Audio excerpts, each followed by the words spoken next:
Mike from MercyMe is in the house. Hey. Hey, Eric. Hey, Steve. How's it going? We are doing fine. How are you doing?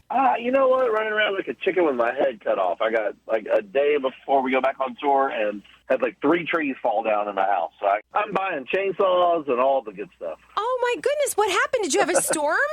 Yeah, apparently while we were on the road last week, I guess some high winds blew through, and I wasn't there. My wife and kids weren't there. Like, just had no idea until I got home to it. Wow. Well, I'm glad everybody's okay.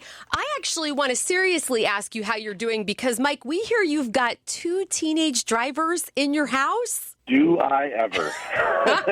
Yeah, and 2 more coming up right behind them. So, just a few more years of losing my hair, and then everything will be fine. We can relate. How are they doing so far? They're doing great. They're really doing great. Ben, my oldest, he's 17. He was kind of like a natural-born driver, like, ever since he was little on his little Power Wheels tractor. Like, it made sense to him. Millie is so good at so many things, but driving is not a natural thing for her. However, she's been at it for a couple months on her own, and she's doing really good.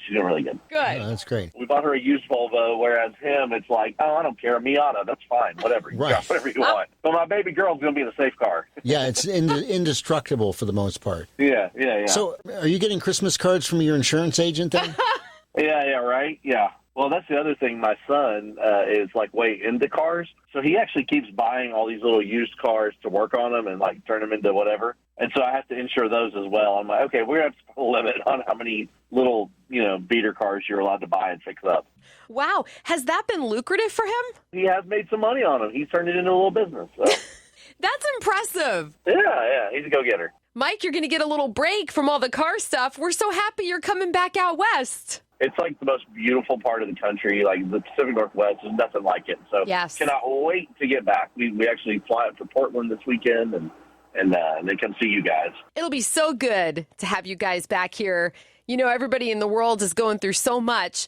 What kind of hope are you going to be sharing from the stage? Yeah, absolutely. I think that for the first time ever in the history of humanity, like, the entire world experienced the same thing at the same time. Like, probably has happened before, but we just didn't know about it because everybody's not talking about it on social media. And so it seems like we all kind of went through this. Truly, we went through it together.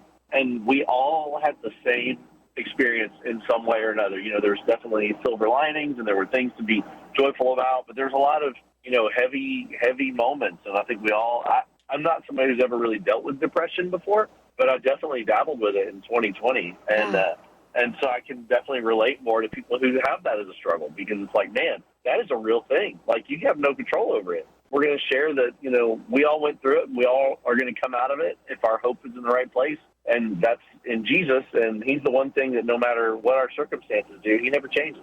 Very good. So, Mike, what are you looking forward to most about summer? We don't do a ton of touring in the summer, so my family will take a couple family trips and make up for, the lost time while we are on tour. I'm greatly looking forward to that because my oldest is 17, and I'm starting to realize there's not a whole lot of those left. So, that's for sure. Yeah, looking forward to a summer together for sure. And you drive a motorcycle, right? Only on sunshiny days. How did you become a motorcyclist? So I've always been enamored with motorcycles and loved the idea of motorcycles, but was always a little intimidated by them. And then when I got married and we started having kids, I was like, I'm going to beat that fear. I'm going to get a motorcycle. And my wife, in her wisdom, said, as soon as we don't have something more important to spend money on, sure, you can get a motorcycle.